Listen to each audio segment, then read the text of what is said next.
Shalom pemirsa Pelita Hati yang terkasih, senang sekali pada hari yang berbahagia ini, kembali kami dapat menjumpai Anda dalam program ini. Lebih berbahagia lagi karena pada hari ini, kami mendapatkan kehadiran seorang penulis buku yang menjadi trainer, yaitu Bapak Paulus Winarto. Secara jujur, ini bukan pertama kali saya berjumpa dengan beliau. Pernah sebelumnya saya bertemu dalam satu kesempatan seminar, dan pemirsa tahukah bahwa setiap saya bertanya dan Pak Paulus memberikan jawaban, selalu ada hal baru yang bisa saya pelajari. Dan pada kesempatan kali ini kita akan mengupas lebih jauh dari trainer ini mengenai talenta. Selamat siang Pak Paulus. Selamat siang. Bagaimana kabarnya? Kabarnya selalu baik. Selalu baik. Pemirsa, mungkin Pak Paulus bisa menceritakan kepada kami. Mungkin kita sering mendengar kata-kata talenta, dan mungkin ini seringkali kurang akrab di telinga kita. Mungkin orang pikir talenta itu apa, talenta itu apa. Bisa nggak Bapak ceritakan apa sih talenta itu Pak, supaya kita lebih jelas? Kata talenta sering sekali diidentikan dengan potensi diri, dengan bakat. Tapi sebenarnya awal mula kata talenta itu artinya sendiri adalah satuan mata uang. Sebagaimana yang Yesus katakan dalam Matius 25 ayat 14-30 perumpamaan talenta. Dia berbicara tentang uang. Jadi kata talenta sendiri awal mulanya berarti satuan mata uang. Satu talenta itu 6.000 dinar. Satu dinar itu UMR sehari. Ya, satu dinar. Jadi ketika di dalam Matius 25 dikatakan ada orang yang diberikan satu talenta, itu dia diberikan 6.000 hari upah. Upah minimum untuk 6.000 hari. Sekali, Ya. berarti ya Pak ya? Ya, kalau UMR satu hari 40.000 ya berarti sekitar 240 juta. Nah itu kalau kita bicara asal kata talenta yang berarti satuan mata uang. Saya sendiri tidak tahu persis kapan mulai maknanya bergeser kata talenta, tapi kemudian bergeser secara sangat tajam lalu diartikan talenta sebagai potensi diri. Nah, sebagai seorang yang mendalami apa itu talent, saya kemudian menemukan bahwa talenta sebagai potensi diri bisa dibagi dalam tiga hal.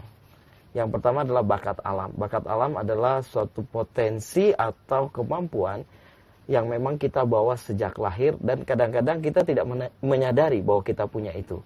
Misalnya anak kecil kan belum tentu dia sadar bahwa dia punya bakat bernyanyi atau dia punya bakat sebagai seorang pembicara.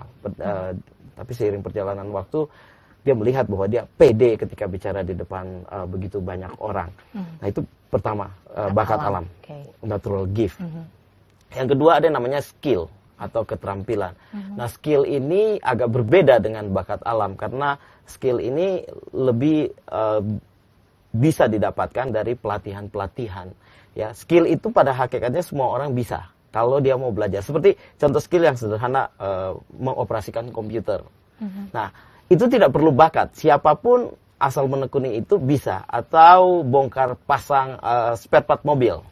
Nah asal orang menekuni itu dia akan bisa, skill.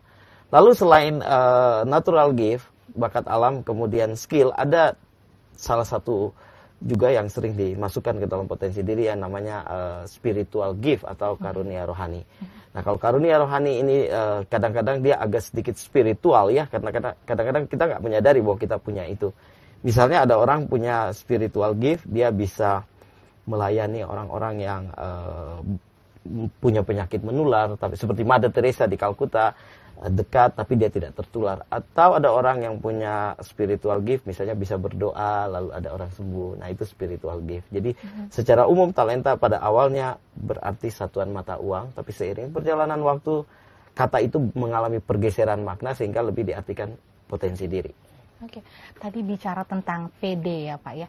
Justru seringkali kebanyakan orang itu tidak pede dengan talenta yang dimiliki, sehingga waktu dia melakukan sesuatu itu dia tidak tahu itu talentanya karena mungkin udah takut dulu gitu Pak, udah nggak pede dulu gitu. Nah, Bapak sebagai seorang penulis buku yang menjadi trainer yang menghayati benar talenta Bapak, tahu benar talenta Bapak, apa yang bisa Bapak bagikan? Gimana tipsnya supaya orang itu bisa sebelum pede mungkin sadar dulu apa sih talentanya gitu Pak, menemukan talentanya itu bagaimana?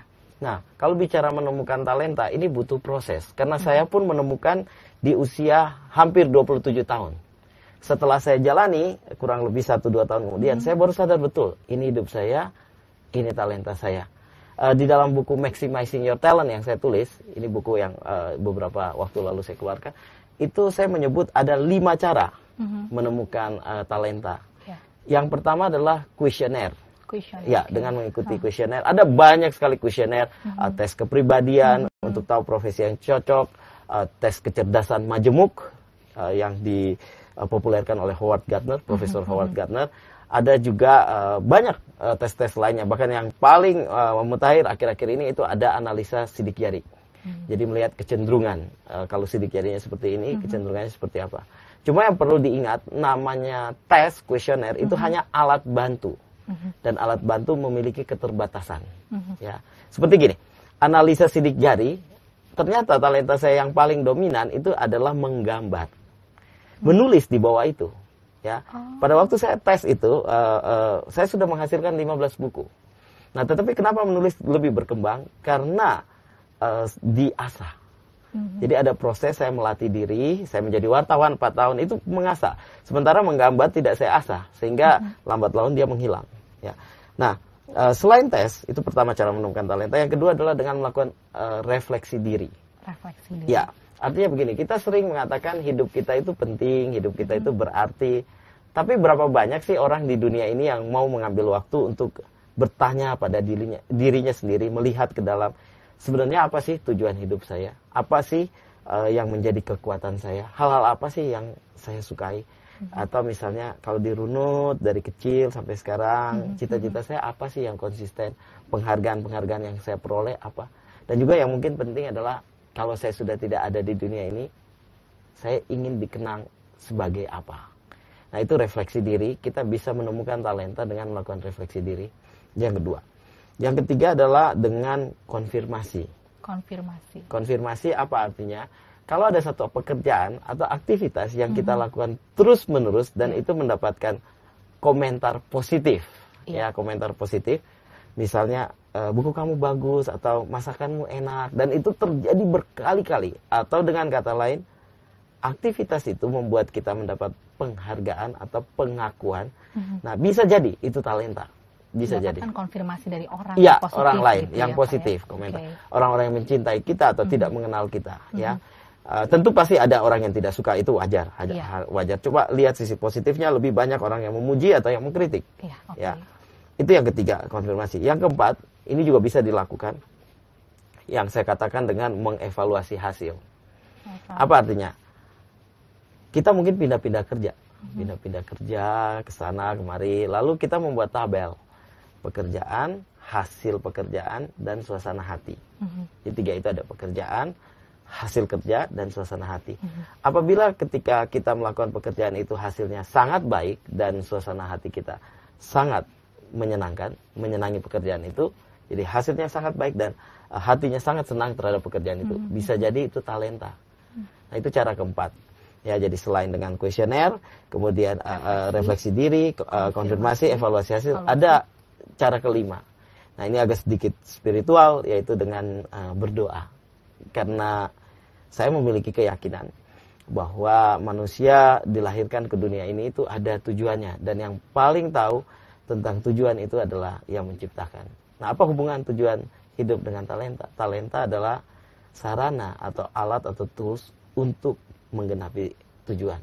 Jadi misalnya gini, tujuan hidup saya adalah mencerdaskan orang-orang di kampung saya. Maka Tuhan akan memberikan saya talenta sebagai seorang guru. Gitu. Jadi tetap semua harus kembali ke situ. Dan menurut saya menemukan talenta dengan cara berdoa itu antara gampang dan susah. Ya, karena beda tipis kadang-kadang antara ambisi kita dan apakah betul itu tuntunan ilahi untuk kita hidup seperti itu. Jelas sekali Pak Paulus, berarti dengan kuesioner sebagai langkah awal, refleksi, konfirmasi, evaluasi, dan berdoa. Ya. Lalu Pak, seberapa penting menurut Bapak kita sebagai seorang pribadi menemukan talenta kita? Ada alasan yang sangat spiritual dan ada alasan ilmiah. Kalau alasan spiritual jelas sekali bahwa Tuhan mau kita hidup sesuai dengan panggilan hidup kita. Saya akan bicara dari segi ilmiah. Ada sebuah lembaga riset, dan lembaga ini cukup punya nama di dunia internasional, namanya Gallup International. Dia melakukan riset selama bertahun-tahun di seluruh dunia dengan jumlah responden setiap tahun itu 1 juta orang. Jadi diinterview. Dan dia menemukan bahwa mengapa produktivitas kerja di dunia ini itu begitu rendah.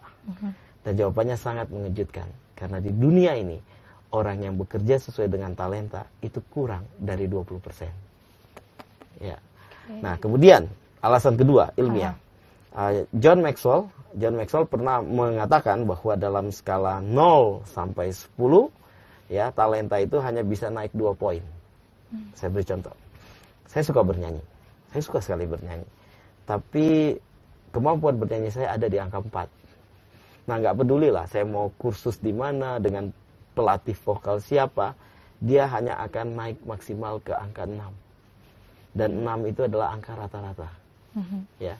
Nah, makanya ketika kita kecil, kita mungkin pernah dengar ada guru kita atau mungkin orang tua kita sendiri mengatakan, kamu bisa jadi apa saja yang kamu mau. Menurut saya itu salah satu kebohongan terbesar yang pernah kita dengar.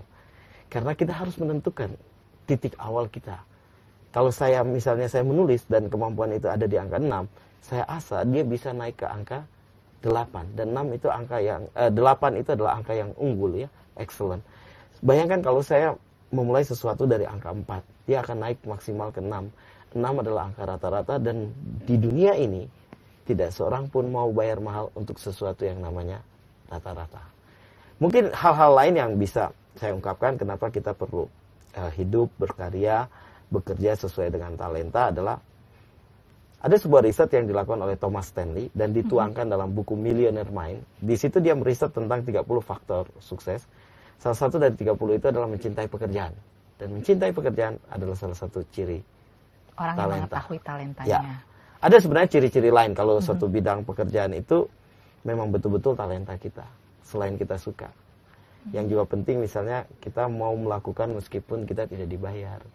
Kita bertumbuh dalam bidang itu, sering mendapat pujian, suka membicarakan bidang itu. Juga mungkin lupa waktu ketika melakukan. Kalau ada orang yang suka masak, dia bisa lupa waktu itu seharian di dapur, ya. Kemudian senang membicarakan pokok itu, tentang hal itu, ada kebanggaan, kepuasan. Dan dalam bidang itu yang paling penting ini, dia mudah pengaruhi orang lain. Itu ciri-ciri talenta. Oke. Pemirsa, pada kesempatan Pelita Hati kali ini pasti bukan suatu kebetulan bahwa Anda mendengarkan program ini. Bahwa setiap kita diciptakan dengan talenta yang luar biasa dari Tuhan. Dan jelas sekali pada kesempatan kali ini Pak Paulus sudah memaparkan apa itu talenta. Bagaimana pentingnya kita menemukan talenta kita. Dan mungkin di akhir pembicaraan kita, Pak Paulus bisa membagikan satu tips praktis pada pemirsa. Mungkin Pak, motivasi ya Pak, ya, pesan gitu, message mengenai menemukan talenta ini, Pak. Ya, yang menurut saya yang terpenting ketika kita bicara talenta adalah temukanlah itu sedini mungkin, lalu kembangkan itu sehingga hidup kita bisa bermakna, baik bagi diri kita sendiri dan bagi orang lain. Baik, pemirsa, sampai berjumpa kembali dalam program Pelita Hati selanjutnya. Biarlah boleh kita menemukan talenta kita, berkarya dan maju demi kemuliaan nama Tuhan. Selamat berkarya, Tuhan Yesus memberkati.